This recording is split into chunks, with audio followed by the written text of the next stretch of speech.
in that introduction, Michael took away at least 10 minutes of the first 10 minutes of my speech, so I think we'll just move on from there. So the picture on the left is Pablo Picasso, the picture on the right is mine. Not really. It's actually both of his. And the evolution of Pablo Picasso was really about him exploring which rules governed art and what he could break and what he could change to actually develop into the artist he became. Artists reflect the times in our country, the times in our world. They serve as a mirror for what's happening in the world, and they serve as a mirror for what's happening internally in themselves. But so it is with business. When we understand our internal world in business and we start to look at the world outside of our business and we reflect that and we work and we change the boundaries, that's when real impact happens. So some of the rules that businesses work by no longer serve in an economy that's really fraught with difficulty. What are the things that we need to change in this country? I think for a long time, and in the global context, you could focus on just making money quickly and making money well, and that was sustainable. At the moment, the social context in our country and even globally has changed so much that we have to consider how our businesses can be sustained in a social economy that's not working.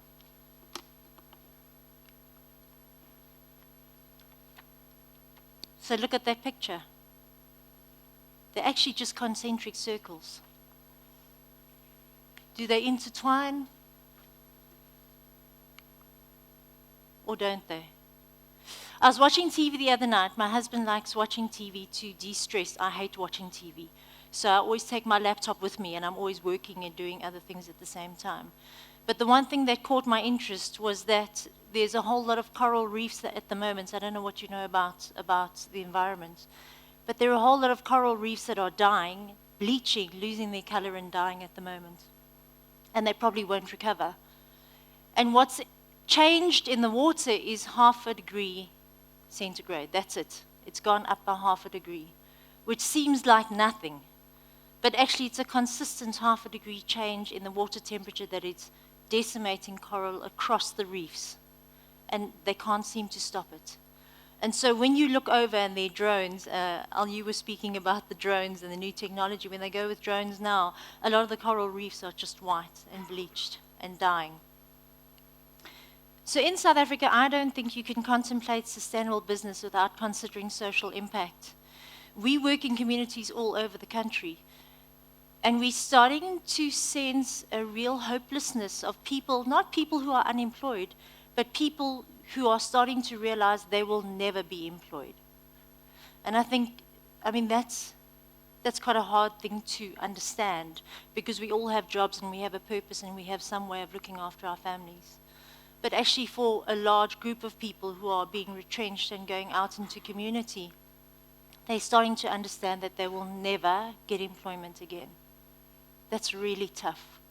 So I think in this country, whether we do social impact or we don't do social impact, I think just by being in business and having people excluded from business has a social impact.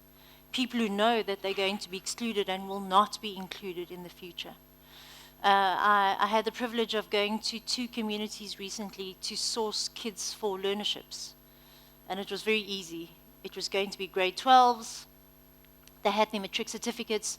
I was going to meet them, assess them, and we would offer an opportunity. We had hundreds of kids turn out.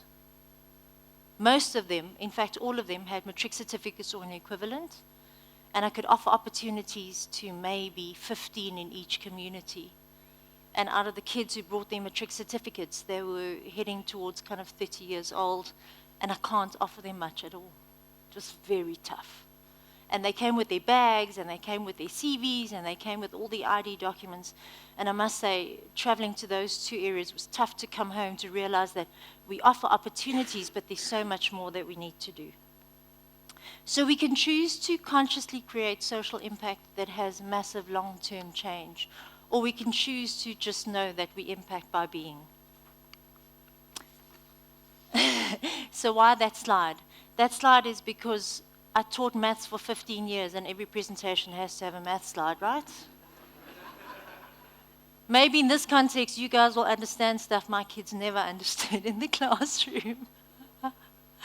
So when we talk about sustainable business and social impact, good social impact, can we hold the two together? Are they mutually exclusive or are they mutually inclusive? And if they're mutually inclusive and they're connected, what are the things that govern the connections between those two things so that we can do both in a good way? And can we remain sustainably in business and be on the sideline of social issues? Can we actually think about social impact where good social impact will actually drive our sustainable business? So I want to tell you a little bit about Infundo because it might explain the vantage point we have, which we've been quite privileged to have since 2007. So Infundo in Zulu means education and learning. But of course, I'm a rocket scientist, so when somebody told me the word, I Googled and I put in the wrong word. And I found Infundo with an N. And it's actually Latin and it means to pour out or to bless. And I thought that feels really good for me. It feels like we can do some blessing and we can work in education. And so 2007, Infundo was started. We're very lucky. We have 2 directors in the business. Gail's actually here today. She's the brains of the business. She's the industrial psychologist that designs and builds all these great scientific researched kind of programs that we roll out across the country. I get to run around and have coffee with lots of people in community and speak to chiefs and chat to union leaders. That's my job. And between the two of us, we've had this fantastic journey of growing impact across the country. And we're very lucky, you know, because we work with our clients in their boardrooms, thinking strategically about how we integrate BE plans. And then we get to go into the community and work in the community with families and people who've actually become like family to us. So when I got married 5 years ago, the district officials actually called me together for a meeting when I went down, and I thought, I don't know what's going on now. Maybe there's big changes in strategy, maybe we need to relook budgets. And they said, no, if you're getting married and we heard you're getting married, then we want to know where the lobola is going, because we're the elders here, and there must be some kind of amount that we can call for from your husband. So we really, I mean, it's a real privilege to work on the ground. We're really lucky to be able to do that, but also sit in the boardroom and think through real business-driven strategies. So we've worked across the country, and we've also worked into Uganda, Tanzania, Kenya, and Zambia, and that's a whole other ball game. That really has stretched our ability to understand culture, how things work, how we think they work, how we think they're supposed to work, and how it actually works. And that's been a really good stretch for us as well. We also work in monitoring and evaluation, looking at impact projects and strategic policy, organizational and team development. And we now have associates across the country that we can call on who've worked with us for a long time and who can work on the ground in different areas wherever we need them to be. So Nation Builder said, can you put together a presentation that talks about assumptions and rules that you break? And I thought, I don't know, maybe they don't know who I am, because I would never break any rules, right? But actually, there are a whole lot of hidden assumptions and rules that we come into business with and into social impact. And I thought what I would do is unpack some of the hidden assumptions that we might hold, because if we know that we have them, we can adjust the way we use them and adjust the way we break them in order to get the social impact that we want. So rule number 1, companies who pay for social service, grant services to beneficiaries, and I'm talking about social impact projects now, and they have nothing to offer the company other than BEE points. And BEE points is an important factor, so I'm saying over and above that. We've been blessed to have clients who've looked at the long game, not the short game, not saying, I want to pay X amount now, and by the end of the year, we want this return on investment. We want this change in the community, these many jobs, and we want, which is a standard thing in education, we're going to give you X amount, you're going to work in 3 schools, and by the way, at the end of the year, all the marks must have gone up by 15%.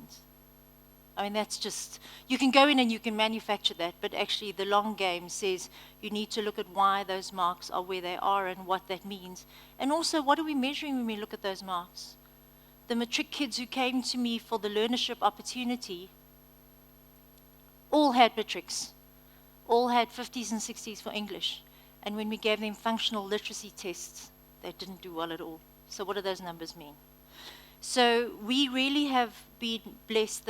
Our companies are starting to ask questions like, if we have to consider the cost of insurance against a strike or violence versus spend in a community in order to stabilize the community, the numbers are far lower on the education side and then on the insurance and mitigating risk. And so they're walking that journey.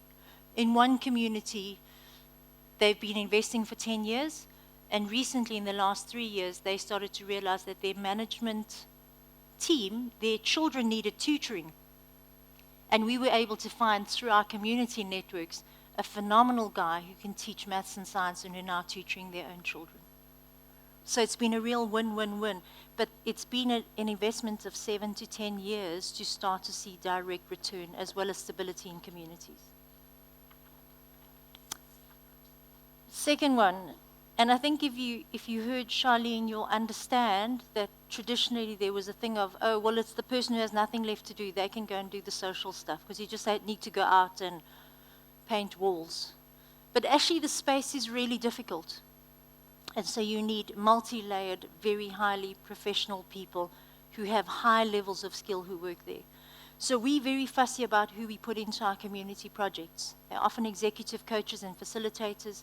Many of them come from corporate, and when they work in our communities, they learn so much that they love coming back to learn so that they can take those lessons back. In a company where you have internal staff working in a social context, it does give you a unique vantage point of what is happening in the country. What's our market looking like? What is the economy looking like? What are the challenges that are coming up in the next 4 or 5 years? So if your internal staff are working out, the kind of feedback and change that they undergo and the transformation they go through will come back into your company and you'll gain far more.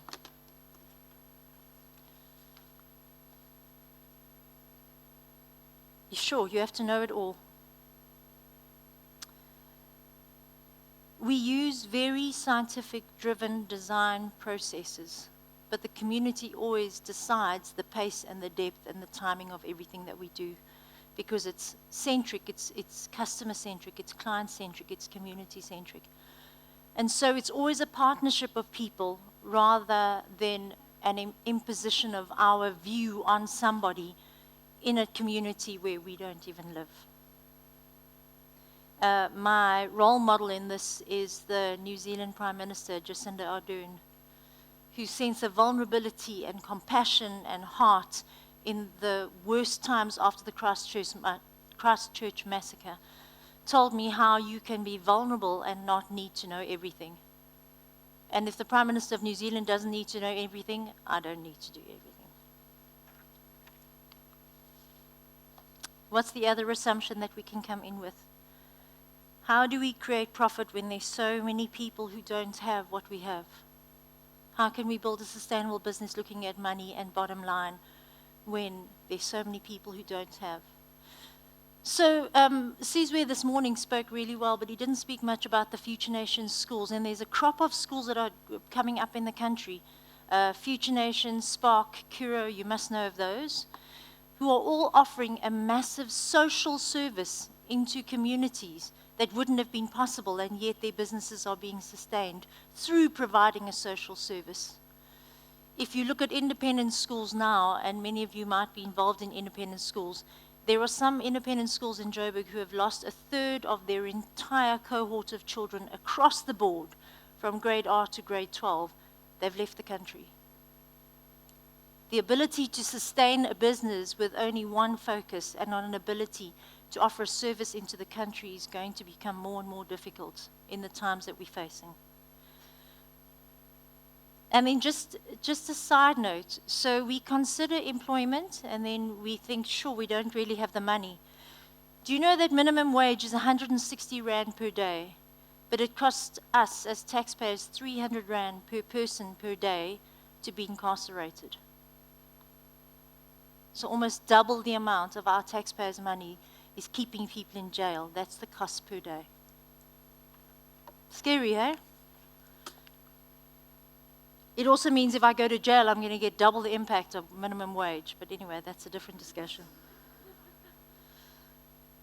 So the transfer of knowledge, we really have been able to partner with our communities. It's been the most amazing journey.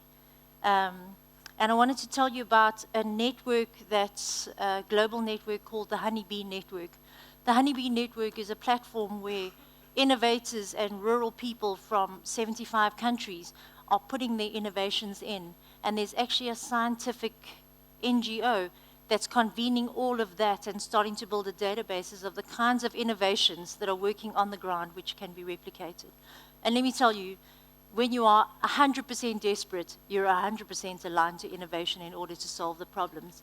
And some of our country and our globe's biggest problems are going to come out of databases of people who have worked on the ground and understood how to change things up. And that's my last rule. Should always avoid governments and unions. Terrible, awful working with them. We're very lucky that we work right on the ground, and I think you've heard lots of stories today about how government can be leveraged and how government is keen to make a difference. We have always worked with government structures and with district and union structures because they're part of our community. They're part of the family. We drive the same agenda. We all want the same thing. And if we understand how our sometimes contradicting loyalties can be leveraged together in order to go forward, then we can make things work. Quick story, we had a strike in our schools a few years ago, and it was around the time of the matric exams, and there was going to be a problem. Teachers weren't allowed to come to school. They were loyal to their union. They were fighting for some injustices, and as a group in the union, they decided to strike. But we had matric students who weren't going to write, and if they didn't write, that was going to be a massive problem. So our district officials and the unions and the teachers and the parents got together, and they decided that the best way to do that would be that the parents would be the runners between the teachers' homes and the school. So they fetched their exams, they took them to the school, the district officials invigilated, the parents then took the exams back to the teachers at home and they were marked. No problem with loyalties, they all managed their own agendas, and yet the school actually functioned over that time. That's what's possible when you work together with people. And my last two thoughts, and I know my time's up, so it'll be short. Our unemployment rate is 29% globally, because this is a global crisis. 71 million unemployed youth are facing unemployment, and many of them long-term unemployment, and many of them unemployability. In this country, we have 21 million people between the age of 15 to 34. 55% of those are unemployed, 31% of those are graduates who are unemployed, and 32.4% of those youth are actually not in education, training, or employment. From my side, I think that youth potentially are going to be our greatest solution. And I heard earlier, don't waste a great crisis. This is a massive crisis. They're also the markets that are going to sustain our businesses, but they're also the potential that could change this country.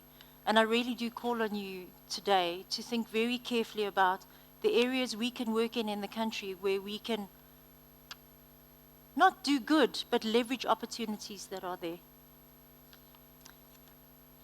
And then my last thing, I want to acknowledge the people in the communities with whom we've worked since 2007.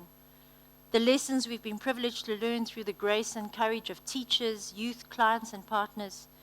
They've allowed us to learn. They've been gentle when we failed, and we have failed. And they've been gentle, and they've been gracious. And they've celebrated with us when we've had small victories in the war for social justice and a thriving South Africa.